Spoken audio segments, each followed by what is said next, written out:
Hi hello welcome to I dream. నేను విజిత. ప్రస్తుతం మనతో పాటు ఉన్నారు డాక్టర్ ఎస్ఆర్ వంశీకృష్ణ గారు, consultant physician and diabetic counsellor. అసలు డయాబెటిక్ అనేది ఎంత ఉంటే మనం డయాబెటిక్ ఉంది అని పరిగణలోకి తీసుకోవచ్చు, డయాబెటీస్ ఉన్న వాళ్ళు ఎటువంటి కేర్ తీసుకోవచ్చు అనే విషయాలను ఇప్పుడు సార్తో మాట్లాడి తెలుసుకుందాం. నమస్తే సార్. నమస్తే అండి. సార్, ఒకసారి డయాబెటీస్ వచ్చిన తర్వాత ట్రీట్మెంట్ ద్వారా కానీ మనం ఎక్సర్సైజ్ చేయడము, లైఫ్ స్టైల్ బ్యాలెన్స్ చేసుకోవడం వల్ల దాన్ని పూర్తిగా నివారించవచ్చు అంటారా సార్? గుడ్ క్వశ్చన్ అండి. యాక్చువల్గా డయాబెటీస్ అనేది కంప్లీట్ రివర్సల్ నాట్ పాసిబుల్ అండి. దాన్ని మనం కంట్రోల్ చేయొచ్చు. రివర్సల్ అనేది కంప్లీట్గా పాసిబుల్ కాదండి. దీని రివర్సల్ అనే దానికన్నా రెమిషన్ అనొచ్చు. రెమిషన్ అంటే ఏదైతే షుగర్ లెవెల్స్ ఎక్కడి వరకు అయితే వచ్చి దాన్ని మనం ఈ డైట్ కానీ ఎక్సర్సైజ్ కానీ ఇప్పుడు నేను ఏవైతే చెప్తున్నానో దానివల్ల అక్కడ వరకు మాత్రం ఆపగలిగి అవే మెయింటైన్ చేస్తుంటే మనము దాన్ని ఆ స్టేజ్లో ఆపేయగలుగుతాం. కానీ కంప్లీట్గా షుగర్ నార్మల్ అయ్యడానికైతే పాసిబుల్ లేదు. ఇది దేనివల్ల అవుతుంది అని అంటే, ఫస్ట్ నార్మల్గా ఈ షుగర్ రావడానికి గల కారణం వెయిట్ గెయిన్ అవ్వడం, లేదంటే సెడెంటరీ లైఫ్ స్టైల్, లేకపోతే యాక్టివిటీ సరిగ్గా లేకపోవడం, డైట్లో మార్పులు, ఇవన్నీ ఉన్నప్పుడు మాత్రం మనకు షుగర్ వచ్చే ఛాన్స్ ఉంటుంది. లేకపోతే ఫ్యామిలీ హిస్టరీ అట్లా ఏమైనా ఉన్నప్పుడు వీటిని మనం అవాయిడ్ చేసుకోగలగాలి. అంటే వెయిట్ గెయిన్ అయిందనుకోండి, మనం మినిమం ఒక 5 to 10% ఆఫ్ వెయిట్ లాస్ అయితే మనకేంటంటే ఇన్సులిన్, మన బాడీలో ఉన్న ఇన్సులిన్ మన వెయిట్కి అనుకూలంగా పనిచేసి షుగర్ లెవెల్స్ అనేవి అదే లెవెల్లో కంట్రోల్ పెట్టుకోవచ్చు. లేదంటే ఎక్సర్సైజ్ మినిమం డైలీ ఒక హాఫ్ అన్ అవర్ వాక్, లేదంటే 150 minutes of walk per week, ఇది చేయాలండి కంపల్సరీ. ఇది చేస్తే మనకు ఎక్సర్సైజ్ వల్ల ఏమవుతుందంటే ఫ్యాట్ అనేది, షుగర్స్ అనేవి కొద్దిగా డ్రాప్ అయిపోయి కంట్రోల్లో ఉంటుంది. Next sedentary life style. ఇప్పుడు నార్మల్గా ఈ సాఫ్ట్వేర్ ఎంప్లాయీస్ కానీ మాలాంటి ఎప్పుడు ఊరికే కూర్చొనే ఉండడం వల్ల ఏమవుతుంది అని అంటే బాడీలో మెటబాలిజం దెబ్బతింటుంది. మనకు యాక్టివిటీ మినిమం ఒక 1 hour కూర్చుంటే ఒక 5 minutes అన్నా లేచి మనం ఏదో ఒక యాక్టివిటీ చేయడం వల్ల మనం షుగర్ని కంట్రోల్ పెట్టుకోవచ్చు. మళ్ళీ స్లీప్, చాలామంది ఏంటంటే minimum 6 to 8 hours of sleep compulsory అవసరం. స్లీప్ సరిగ్గా లేదనుకోండి, మన బాడీలో స్ట్రెస్ ఎక్కువైపోతుంది. స్ట్రెస్ ఎక్కువైపోయినప్పుడు ఏమందంటే కొన్ని హార్మోన్స్ అనేవి ఎక్కువ రిలీజ్ అవుతూ ఉంటాయి. లైక్ కార్టిసాల్ కానీ, ఎపినెఫ్రిన్ కానీ, గ్రోత్ హార్మోన్ కానీ, ఇలాంటివి ఎక్కువ అయిపోయినప్పుడు these are counter regulatory hormones of insulin అంటాం. అలా అయినప్పుడు ఆ ఇన్సులిన్ యాక్షన్ని తగ్గించినప్పుడు మన షుగర్ లెవెల్స్ అనేవి పెరుగుతూ ఉంటాయి. కాబట్టి మనం స్లీప్ కంపల్సరీ. తర్వాత స్ట్రెస్ కొద్దిగా తగ్గించుకోవడము, activity, physical activity 150 minutes per week, 5 days 30 minutes చేయండి, 2 days రెస్ట్ తీసుకోండి, పర్వాలేదు. కాకపోతే ఇది మెయింటైన్ చేసుకోగలగాలి. వెయిట్ అట్లా ఏమన్నా ఎక్కువ ఉంటే వెయిట్ రిడక్షన్ స్టెప్స్, అంటే ఈ డైట్ కానీ ఇట్లాంటివి కంట్రోల్లో పెట్టుకొని మనం మినిమం ఒక 10% ఆఫ్ వెయిట్ తగ్గగలిగితే ఈ షుగర్స్ని మనం కంట్రోల్లో పెట్టుకోవచ్చు. కొంతమంది ఈ స్మోకింగ్ వల్ల కూడా ఈ నార్మల్గా ఉండే స్మోకింగ్ అనేది it's an additive risk factor for many diseases.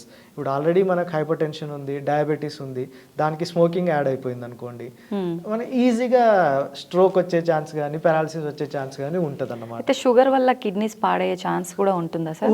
ఉంటుందండి. షుగర్ మనం కంట్రోల్ పెట్టలేదు అనుకోండి, అది మెల్లిమెల్లిగా హైపర్ గ్లైసిమియా ఏమంటే కిడ్నీ మీద ఎఫెక్ట్ చూపిస్తూ ఉంటుంది. ఎఫెక్ట్ చూపించినప్పుడు కిడ్నీలు అనేవి మెల్లిమెల్లిగా డ్యామేజ్ స్టార్ట్ అవుతుంది, ప్రోటీన్ లాస్ అవుతూ ఉంటుంది. లాస్ అవ్వడం వల్ల కాంప్లికేషన్స్ అన్నీ వస్తూ ఉంటాయి. దాన్ని డయాబెటిక్ నెఫ్రోపతి అంటాం. That's a long term complication of diabetes. అయితే వెయిట్ లాస్ అవ్వాలి అనుకునే వాళ్ళు షుగర్ ఉన్నప్పుడు ఎటువంటి కేర్ తీసుకుంటే బాగుంటుంది సార్?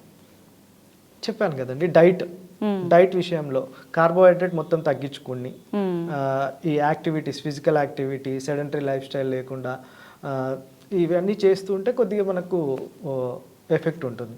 ఓకే. అయితే షుగర్ ఉన్న వాళ్ళు ఫ్రీక్వెంట్గా ఎప్పుడు కలవాల్సి ఉంటుంది సార్? అంటే డాక్టర్ని ఎప్పుడు సంప్రదించాల్సి ఉంటుంది? ఫస్ట్ ఇనిషియల్గా మనం ఫస్ట్ టైం చూసినప్పుడు ఒక 15 daysకి 1 monthకి ఒకసారి డోస్ అడ్జస్ట్ చేసుకోవాల్సి వస్తుందండి. మన టార్గెట్స్ ఎప్పుడు కూడా 100, 140. Okay, depends upon the patient condition, but జనరల్గా చెప్తున్నాను 100, 140. మనం ఇప్పుడు ఒక పేషెంట్కి ఫస్ట్ పేషెంట్ మన దగ్గర రాగానే ట్యాబ్లెట్స్ పెట్టాము, ఫస్ట్ లైఫ్ స్టైల్ మాడిఫికేషన్ చెప్తాం. డైట్, ఎక్సర్సైజ్ ఇవన్నీ చెప్పిన తర్వాత మళ్ళీ ఒక 15 డేస్ తర్వాత ఫాస్టింగ్ పోస్ట్లను చేసుకొని రమ్మని చెప్తాం. అప్పుడు చెప్పినప్పుడు ఒకవేళ షుగర్స్ కంట్రోల్లో ఉన్నాయనుకోండి, we'll advise the same activity to proceed. Okay, ఒక్కసారి అతను డైట్ ఎక్సర్సైజ్ ఫాలో చేయలేక ఈ షుగర్ లెవెల్స్ ఎక్కువైపోతున్నాయి అనుకోండి, మనము మెడికేషన్ స్టార్ట్ చేస్తామన్నమాట. ఒక్కసారి మెడికేషన్ స్టార్ట్ చేసిన తర్వాత మనకు డోస్ అడ్జస్ట్మెంట్ కోసం కొద్ది ఫస్ట్లో ఇనిషియల్గా ఫ్రీక్వెంట్గా రావాల్సి ఉంటుంది. ఒక్కసారి డోస్ అడ్జస్ట్ అయిపోయిన తర్వాత మినిమం 3 మంత్స్కి ఒకసారి అయినా మన దగ్గరికి రావాల్సి ఉంటుంది. ఇంకోటి, ఈ 3 మంత్స్కి ఒకసారి HbA1c టెస్ట్ కంపల్సరీ, 6 మంత్స్కి ఒకసారి కిడ్నీ పరీక్ష కంపల్సరీ, తర్వాత ఐ చెకప్ కంపల్సరీ. ఎందుకంటే కాంప్లికేషన్స్ రాకుండా అవాయిడ్ చేసుకోవడానికి, డయాబెటిక్ రెటినోపతి కానీ, డయాబెటిక్ నెఫ్రోపతి కానీ, డయాబెటిక్ న్యూరోపతి కానీ, ఇవన్నీ అవాయిడ్ చేసుకోవడానికి. ఓకే, అయితే ఎక్కువగా ఇన్సులిన్ అనేది ఇస్తూ ఉంటారు కదా సార్, ఎవరికి అవసరం ఉంటుంది ఎక్కువగా ఇది? ఇది టైప్ 1 డయాబెటీస్లోనైతే కంపల్సరీ ఇన్సులిన్ వాడుకోవాల్సి ఉంటుందండి. ఎందుకంటే those are insulin dependent diabetes. దాంట్లో ఏంటంటే బాడీలో వాళ్ళకి ఇన్సులిన్ అనేది ప్రొడ్యూస్ అవ్వదు, కాబట్టి టైప్ 1 డయాబెటీస్కు కంపల్సరీ. అక్కడ ఇన్సులిన్ కాకుండా ఇంకా వేరే ట్రీట్మెంట్ అనేది ఏముండదు. నెక్స్ట్ టైప్ 2 డయాబెటీస్లో ఇనిషియల్గా మనం మెడికేషన్ స్టార్ట్ చేస్తాం. సింగిల్ డ్రగ్, డబుల్ డ్రగ్ చేసిన తర్వాత కూడా షుగర్ కంట్రోల్ లేదనుకోండి, ఒకానొక స్టేజ్లో బాడీలో ఉన్న బీటా సెల్స్ అన్ని మెల్లిమెల్లిగా తగ్గుతూ ఉంటాయి. తగ్గుతున్నప్పుడు ఇన్సులిన్ ప్రొడక్షనే ఉండదు. ఇన్సులిన్ ప్రొడక్షన్, ఈ డ్రగ్స్ ఏం చేస్తాయంటే ఆ ఇన్సులిన్ రెసిస్టెన్స్ని తగ్గిస్తాయి. ఇంకా ఏం చేస్తుందంటే ఇన్సులిన్ ఏదైతే ఉందో తక్కువ మోతాదులో ఉన్న పనితనం ఎక్కువ చేయడానికి చేస్తున్నాయి అన్నమాట. అది బాడీలో ఇన్సులినే లేకపోయినప్పుడు ఒకానొక స్టేజ్లో బీటా సెల్స్ అన్నీ డ్యామేజ్ అయిపోయినప్పుడు ఇన్సులిన్ ఇవ్వాల్సిన అవసరం పడవచ్చు. ఓకే, అయితే చాలామంది అంటే ట్రీట్మెంట్తో పాటు ఇంట్లో కూడా కొన్ని రకాల అంటే ఆకులతో అట్లా ఇట్లా జ్యూసెస్ చేసుకొని తాగడము అవన్నీ చేస్తూ ఉంటారు కదా సార్, వాటి వల్ల కంట్రోల్ అవుతుందా నిజంగా? లేదండి, యాక్చువల్గా అయితే అట్లాంటిది అయితే ఉండదు. మా దగ్గరకు వచ్చే పేషెంట్స్ అయితే చాలామంది ఈ కీటో డైట్ చేస్తున్నాము ఇట్లాంటివి అంటారు. ఓకే, మేము ఇనిషియల్గా ఎంకరేజ్ చేస్తాం, ఎందుకంటే కొన్ని రోజుల తర్వాత వాళ్ళకే తెలిసి వస్తుంది ఏంటంటే అంత చేయడం వల్ల ఉపయోగం లేదు, ఎప్పుడో ఒకప్పుడు మళ్ళీ షుగర్ పెరుగుతుంది, మళ్ళీ మెడికేషన్ తీసుకోవాల్సిన అవసరం పడుతుంది అని. కానీ మీ ఈ ఆకులు రసాలు అట్లాంటిది అయితే మేము అడ్వైజ్ చేయమండి. మోస్ట్లీ కావాలంటే డైట్ చేసుకోండి, డైట్ ఎక్సర్సైజ్, దాంతో కంట్రోల్లో పెట్టుకోవచ్చు. Thank you sir. Thank you అండి.